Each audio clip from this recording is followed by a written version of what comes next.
Farida Lukmanjee is a social activist, an entrepreneur. She is an Indian based in Sri Lanka, but of course now she is in the United States. And she's been doing a lot for Sri Lanka. I've read a lot of articles on the work that she's been doing. So I thought I'll have her on my show today. So let's talk to Farida and discuss about some of the work that she's involved in and why she's doing so much for the Sri Lankan community. Farida, welcome to Let's Talk. Hi, Sharon. Thank you so much for having me on the show. Oh, it's my absolute pleasure. So, Farida, what got you involved in the work that you're doing, especially here when it comes to social work, non-profit work, and so on? So, I'm an Indian married to a Sri Lankan. Right. So I lived in Sri Lanka for the last 20 years. Sri Lanka is second home for me. When I came to Sri Lanka, I realized that Sri Lanka needs a lot of help in a lot of areas. My first experience was when I joined the Zonta Club in Sri Lanka, and that's when I started getting exposure as to what really needs to be done in the Sri Lankan society to help women and children worldwide. So I'm an ambassador and I am working extensively with Zonta International, which is a only women organization in over 60 countries worldwide. Right. So that made me realize that I can make an impact and I can make some changes. Right. And that's how this whole thing started. And that's a very sensitive area, women's issues. There are a lot of issues that women in Sri Lanka face. Have you identified some critical areas that you think or you felt that have to be addressed? One of the most important ones that I would want to, which I identified, was domestic violence. Mm-hmm. Domestic violence, then child marriage is not very prevalent in Sri Lanka, but child abuse. Yeah. And one thing which I don't know whether it is okay to say this on camera, but the rule that Sri Lanka has, where the victim does not have the right to abort the rapist's child. Yes. Yeah, that is a very touchy topic these days as well. Yes. It has been spoken of. Yeah. And of course, education. So you're raising awareness on that issue, is it? We tried. It's not working out as but we are doing a lot of work in terms of handling the abused women or giving them a second chance in life, giving them rehabilitation, and teaching them certain things in life where they can make a living out of whatever they want to learn or they want to what they're interested in. Right. And with children, definitely I feel that education is not very prevalent in Sri Lanka, in the sense that a lot of girls are not getting a chance. They are the first ones to drop out from schools. Right. So that was another topic which really made me work more towards women and children in Sri Lanka.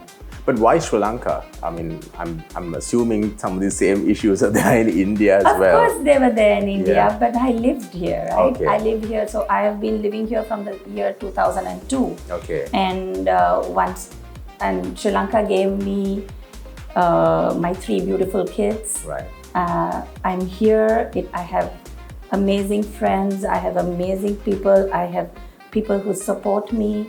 And I can say that every time I was working for any project or anything, I got so much of support from the Sri Lankans to just go ahead and do what I wanted to do in terms of helping the society and helping people around.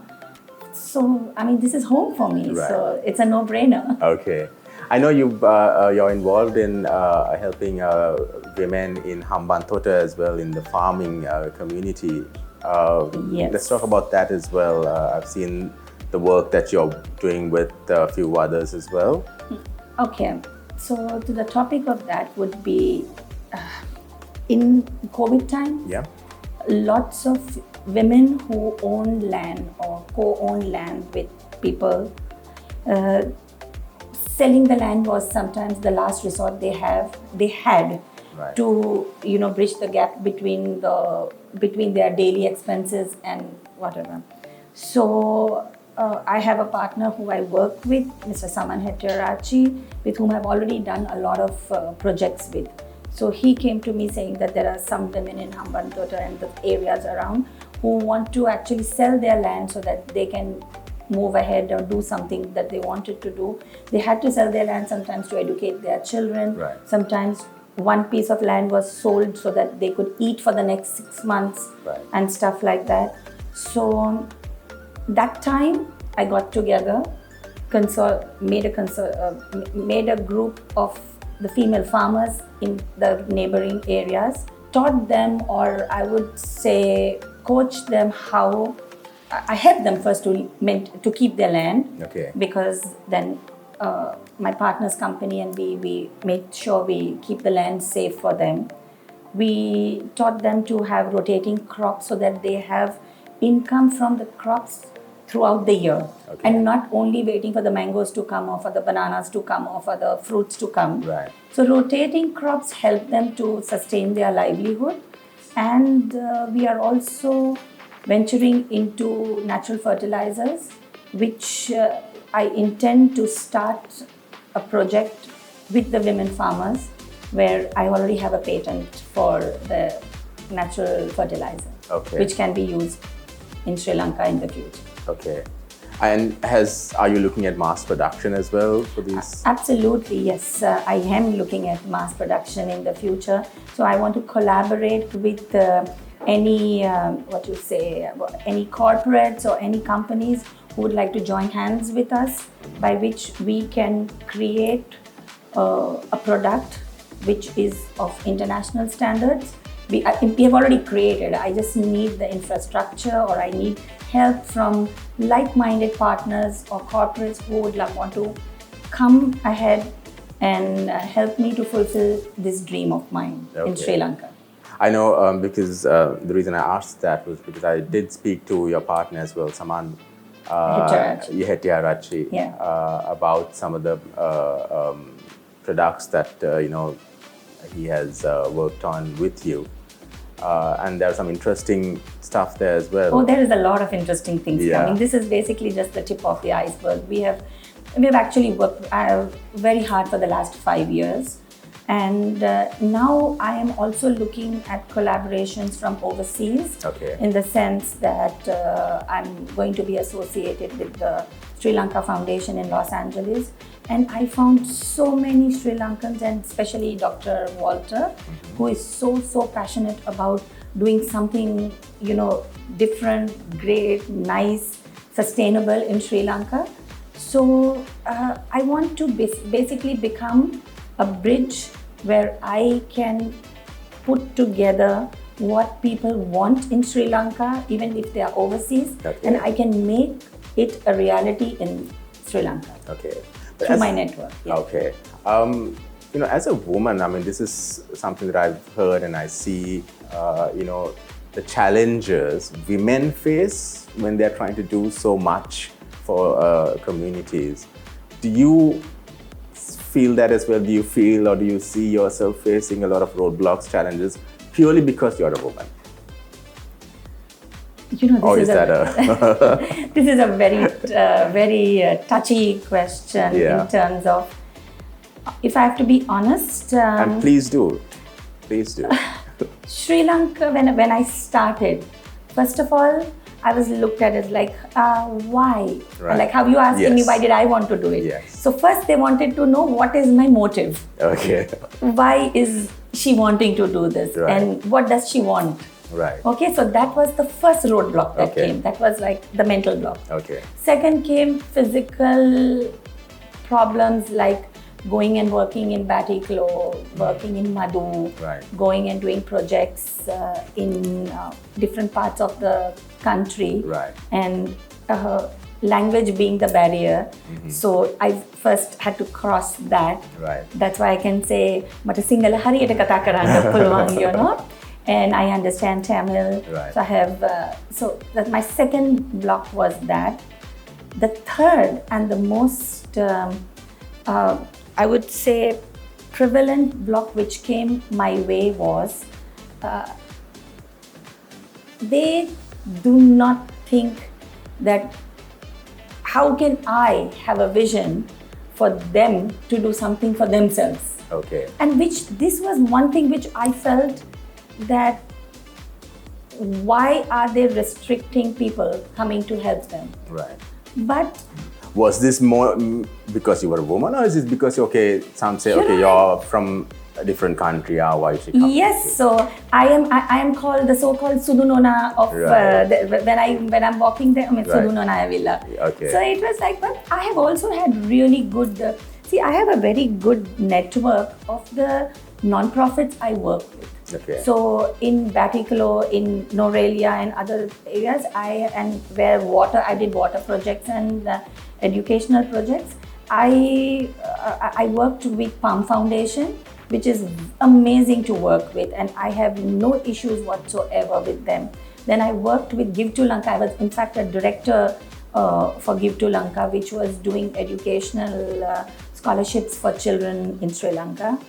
Then I have worked with I've worked with the AIDS Foundation of Lanka, which was one of my best experiences. Okay. I learned from the best. They really taught me well. They really mentored me. They just made me. They gave me a amazing platform to basically see how the HIV affected people, what are they going through, what happens to them.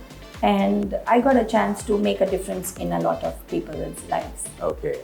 And is there like a pet project, among this work that you've done? Now it's definitely going to be She Grows in the World because that will include everything wherever women are involved. So She Grows in the World is a concept where a woman grows in the world as well as she grows crops or she grows things for herself in the world. Okay. It is relevant both the ways. Zonta International, I'm their ambassador and I'm also their advocacy chairperson for the Zonta Club of Newport Harbor. Due to my advocacy, because of what Zonta does for advocacy and they are concentrating a lot on climate change and the effects of climate change on women worldwide. So that made me, that actually would be saying right place, right time. So my project, She Grows in the World, was like as if it fit directly into the block of that. And due to which I want to, in fact, my farms were featured on a French television because when the whole French team came down, they were amazed at how the women were actually cultivating, and they were, they showed a very different aspect of farming for women. So what are your future plans? I mean, you've been doing a lot already for the Sri Lankan community. What lies ahead for Farida? What lies ahead for me would be to see all the projects that I am doing well. I want to make sure that, especially when it comes to water, because I feel water has been, it is the essence of life. And women in Batikalo had no access to clean drinking water. They had to walk for over 3 miles to just go and pick 1 or 2 buckets of water. So I want to work on water projects in the future. I want to work on definitely the agricultural projects so that we can address. So basically, I believe that climate change affects women first, and that is the first thing that's going to affect is going to be food shortage. And when there is food shortage, the first person to be affected will definitely be the women. So we will address that on that, and also to give women a wider spectrum to choose from of what they want to do in Sri Lanka, not just doing the normal jobs and stuff. And yes, and education is definitely very close to me. but mostly I would definitely want to create awareness about women who are going through domestic violence and women who are going through so much but they don't have a place to go to, they don't know how to address it, and I want them to make a change in their life for the future. Okay. Yeah. Well, wish you all the best, Farida, Thank for you. your plans, and thank you for being with us on the My program. pleasure. My pleasure. And that's all the time we have for you for Let's Talk for this week. Till next time, stay safe.